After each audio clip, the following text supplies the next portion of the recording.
Raider Nation, help us get to 138,000 subscribers. We need just 209 more. So if you bleed silver and black, if you're a real one, hit that subscribe button.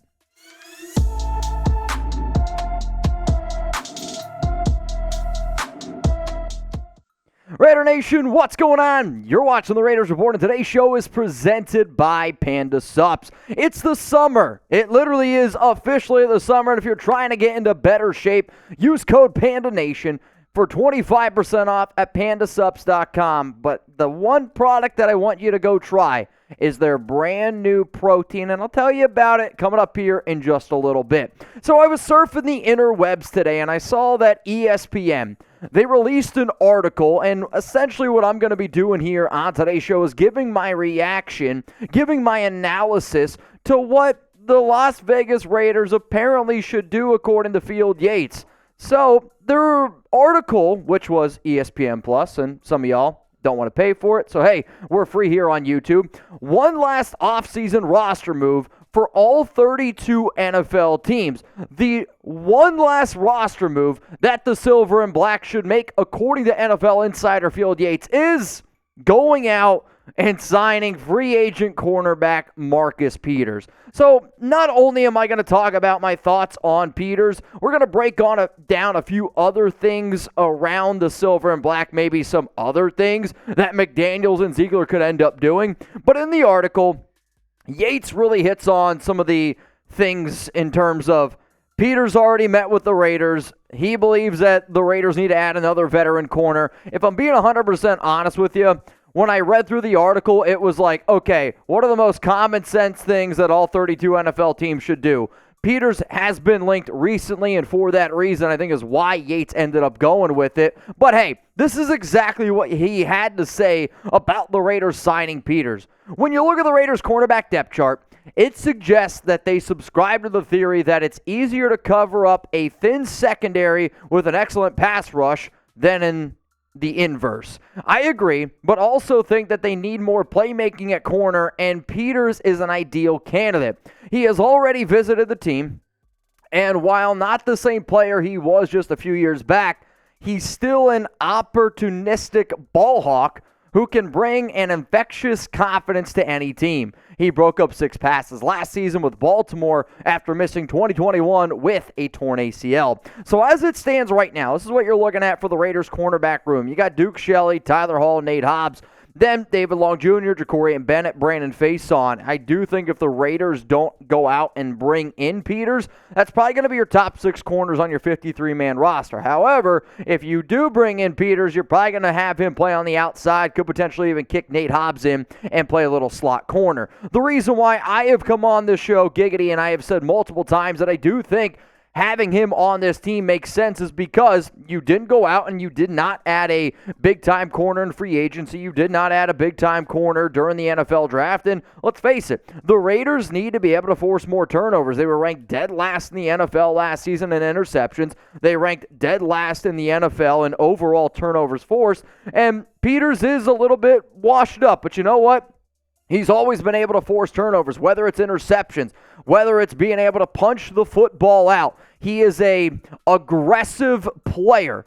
And on top of that, he would fit in the Patrick Graham system. The silver and black this upcoming season, they're going to run a lot of press man. Simple as that. Press man, they're going to try to get up in your face. They're going to try to fluster you. And last season, even though he's coming off arguably his worst season as a pro, the Ravens simply did not use him correctly. When he was put in situations where it was man coverage, he was targeted 28 times. He gave up 12 catches for 183 yards. He had 3 PBUs and a quarterback rating of 81.2. That is still a very high-quality corner, and if that's the system that you're going to play him, get him for less than $4 million, I like the idea.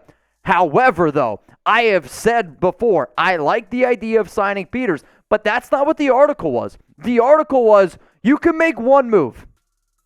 One move this entire offseason. That's the number one thing that the Raiders should do. Is that actually signing Peters? It's going to be the pinned comment on today's show, so I want you to scroll on down and type your Y for yes, or I want you to type your N for no. I like the idea of going out and getting Peters, but that's not the biggest priority. The Raiders have bigger fish to fry. Should they go out and should they sign the veteran? Yes, they should. But to say that it's the number one offseason move that McDaniels, that Ziegler should do to make this team better, I'm simply going to disagree. And that's why I wanted to make the video. And that's why you should watch the Raiders Report, because we're going to give you that analysis. So coming up here, what are the bigger priorities? Like, Peters is definitely on my list, but I have a few other things that I do want to prioritize over signing Marcus Peters. Before I show you what those are, hey, I'll tell you what, I got a big-time sweet tooth, and if you're like me and you're chilling at home, you're trying to eat healthier, I don't know about y'all. Alex, she can, look in the fridge, or she can look at ice cream, and she won't eat the whole thing. Me, I'll eat the entire tub. I'll eat an entire box of cereal. I have no self-control.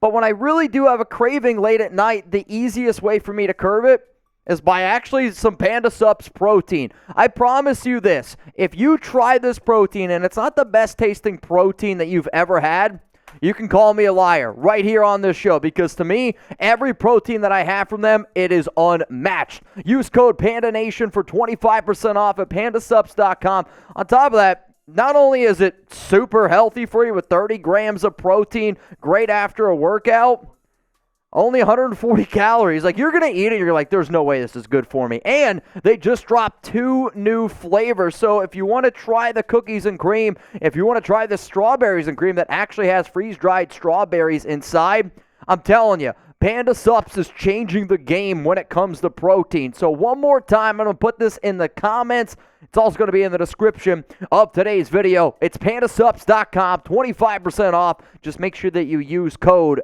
PandaNation. All right, let's keep the show rolling here around the Raiders' number one offseason priority. The other things that I think the Raiders should do, you got to get Josh Jacobs to sign. Whether that means signing the franchise tag and playing at $10.1 million, I get it. You got until July 17th, 4 p.m. Eastern time to do it. But signing Jacobs is a priority that the Raiders realistically need to keep in mind. And if he goes, no, I'm not signing the franchise tag, well, now you got to get him to sign that contract extension. You got to meet in the middle. That's a big thing that this team needs to do. What about finding a trade partner for Hunter Renfrow? I like Renfrow. I'm repping the 13 jersey, but this one's a shout out to Lucky Irish. I want Renfrow on this team. I do, I mean that. However, if having Renfrow on the team is right here, and they use him kind of the way that they did, right here is the value. If you trade Renfrow and save $11.3 million and use that $11.3 and go out and add a Marcus Peters, maybe 2 other potentially starters on your defense, that value of that money is up here. And that's where I'm trying to get to. I'm trying to get to up here. Another thing that the Raiders could do, you could go out and you could sign Kyle Van Noy. I want this team to add more playmakers on that defense. Do I like the defensive ends that this Raiders team has? Yes, I love Max Crosby. But Chandler Jones is a question mark. Tyree Wilson is banged up right now. We can sit up here and we can talk about the linebackers. Kyle Van Noy can play edge. He can play linebacker. He can drop back into coverage. And he knows this whole regime and how it works. I like veterans that know this regime, that can almost be that player coach when McDaniels can't simply explain to you what he's trying to explain to you. So let's have a little bit of fun here. And this is a really difficult question. Let's hypothetically say you can only do one move. Are you going to make sure that you sign/extend Josh Jacobs, type JJ? What if you could guarantee that you're going to trade Hunter Renfrow? Type HR. What about going out and signing Kyle Van Noy? Type VN. Or would you go with Field Yates and would you sign Marcus Peters? Type MP. My answer coming up after this YouTube ad break. My offseason priorities would be this. I'm going to make sure that I have the best running back in the NFL on my roster. And yes, running back is a replaceable position, but Josh McDaniels and Dave Ziegler, they went out, they signed Jimmy Garoppolo. So when you sign a quarterback like Jimmy G, when you put some of your defensive opportunities that you had in free agency on the back burner, well, guess what? I want to keep the defense off the field. I want to take pressure off of Jimmy Garoppolo. That's making sure that Josh Jacobs is on this team. And I'm hoping it's with the franchise tag. If I can find a Renfrow trade partner, well, that 11.3, I can either make Josh Jacobs happy or I can use that 11.3, sign Kyle Van Noy, sign Marcus Peters, and then go out and sign another player that helps this team win.